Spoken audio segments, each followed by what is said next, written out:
आज पूरी दुनिया में इस्लाम के खिलाफ साजिशें रचने वाले, कुरानी दस्तूर पर उंगलियां उठाने वाले, हुकूक निस्वां के नाम निहायत अलमबरदार और आजादी निस्वां का दिल फरेब नारा बुलंद करने वाले हज़रात इस्लाम पर यह एतराज करते हैं कि इस्लाम में औरत का कोई मकाम और मर्तबा नहीं है। इस्लाम औरत आजादी की दुश्मन है। इस्लामी माशरे में औरत की कोई हैसियत नहीं है।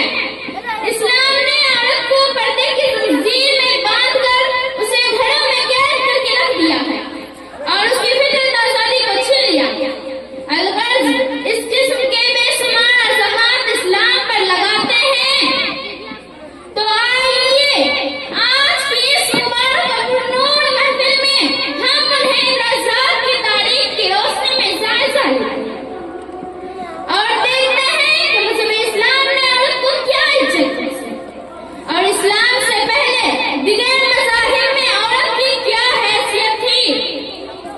मेरी नेक तैनात गफ़वत माँ और बहनों, जब हम तारीख का मुताला करती है तो हमें मालूम होता है कि इस्लाम से पहले पूरी दुनिया और तमाम मज़हब में औरतों पर जुल्म सितम के पहाड़ तोड़े जाते थे, जिनके बारे में पढ़कर ज़हन ज़मीन कांप उठता था, जिनके बारे में सोचकर बदन के रोंगटे खड़े हो जाते थे, जिनकी दास्तान सुनकर एक दर्दमंद इंसान का दिल रंजो गम से टुकड़े टुकड़े हो जाता है और कलेजे मुंह को आने लगता है।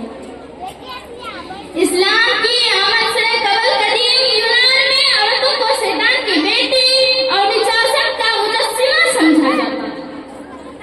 वह गुलामों और जानवरों की तरह बाजारों में बेची जाती थी। मीरास में औरत का कोई हिस्सा नहीं होता था। माल और जायदाद की तरह विरासत में औरत की तकसीम होती थी।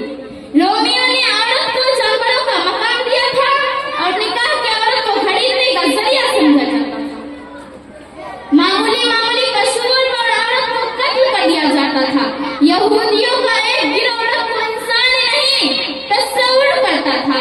उनका ख्याल था कि औरत जानवर की एक शक्ल है जिन्हें मर्दों की खिदमत करने के लिए पैदा किया गया है।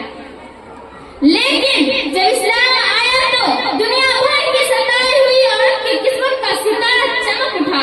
वह औरत जिसको जानवरों से ज्यादा हक़ीर समझा जाता था। नबी करीम सल्लल्लाहु अलैहि वसल्लम ने उसके बारे में फरमाया, हुब्बन इलैया मिनद दुनिया अन्निशाअत, यानी मेरे लिए दुनिया की चीजों में से औरत और खुशबू को महबूब बनाई गई। वह औरत जो अपने बेबसी और बेकसी पर रोती और खिलखिलाती रहती थी, उसके साथ हुस्न सलूक और मुस्कुराना बर्ताव का हुक्म देते हुए कुरान ने कहा, वाशिरुहुन्ना बिल मारूफ, कि तुम औरत के साथ अच्छी तरह जिंदगी गुजारो, जिसको यहूदियों का एक गिरोह इंसान भी नहीं समझता था और जिसको मामूली कसूर पर कत्ल कर दिया जाता था।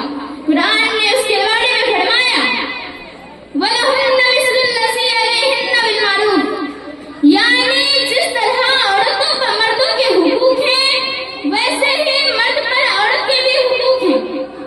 वह औरत जिनके जख्मों पर मरहम लगाने वाला, जिनकी फरियाद को सुनने वाला, जिनकी मज़लूमियत के आंसू को पोंछने वाला दूर दूर तक नजर नहीं आता। नबी करीम सल्लल्लाहु अलैहि वसल्लम ने मरते वक्त भी उनका ख्याल रखा और अपने तमाम उम्मत को वसीयत करते हुए फरमाया, इस्तौसू बिन्निसाई खैरा, कि तुम औरत के साथ अच्छा सलूक किया करो। लेकिन अफसोस सद अफसोस, जिस इस्लाम ने औरत को गुलामी की जंजीर से निकालकर आजादाना हुकूक अता किए, जिस इस्लाम ने औरत को गुलामी की जंजीर से निकालकर आजादाना हुकूक अता किए, आज इस इस्लाम पर औरत के हुकूक को ज़ाया करने का इल्जाम लगा दिया जाता है। गुलशन इस्लाम की नौ शगुफ्ता गलियों तारीख शाहिद है कि उनके अर्थ में बेटियों को जिंदा दफन करने का रिवाज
मजहब इस्लाम से मोहब्बत करने वाली